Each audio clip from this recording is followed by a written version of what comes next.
Intro music fading out. Wait, the sun? Our giant nuclear fusion reactor in the sky? Turns out it's not just giving us sunburns and solar eclipses, it might be pumping out quantum-entangled photons 24/7. Like, seriously? For decades, physicists treated lasers as the holy grail for creating these spooky particle pairs that Einstein called spooky action at a distance.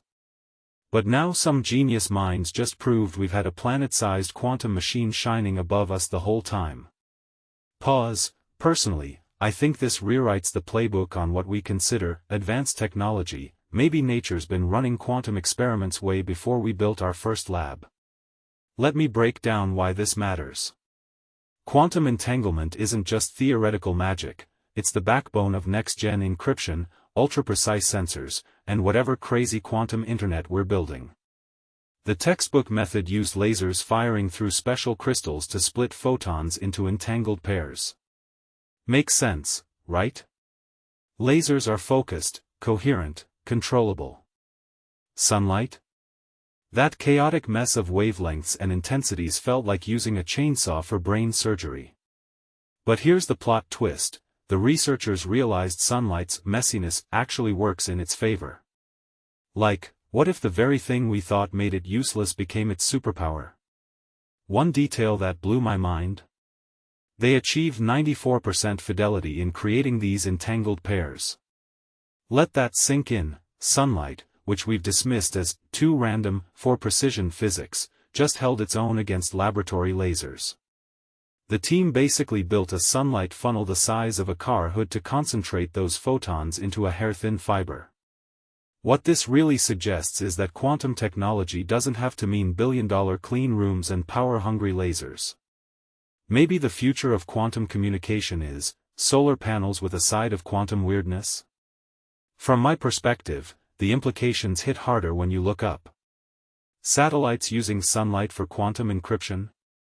That's not just energy efficient, it's revolutionary for deep space missions where every ounce of fuel counts. Imagine probes using the sun's light as both power source and quantum transmitter. And what about Earth-based applications?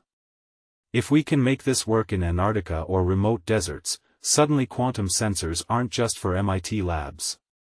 This raises a deeper question: how many other, basic, natural phenomena have hidden quantum capabilities we're just not seeing? But here's where it gets wild. If sunlight can create entanglement, what else have we overlooked? The researchers mentioned four-wave mixing next. Translation: this could open doors to harvesting quantum effects directly from lightning, volcanic heat, or even bioluminescent organisms. The boundary between natural and artificial quantum systems starts dissolving. What many people don't realize is that this isn't just about new tech, it's about redefining where technology ends and nature begins. So here's my closing thought: we've spent centuries bending nature to create technology. What if the next quantum revolution comes from working with nature's existing systems instead of against them? The sun's been entangling photons since before humans existed. Maybe our job isn't to invent quantum tech, but to learn how to surf the quantum waves already crashing over us every day. Pause. What other limitations in science are just us not paying attention to nature's cheat codes? Let me know in the comments, and if you want more deep dives into how sunlight might be secretly running the universe's largest quantum computer, hit that subscribe button.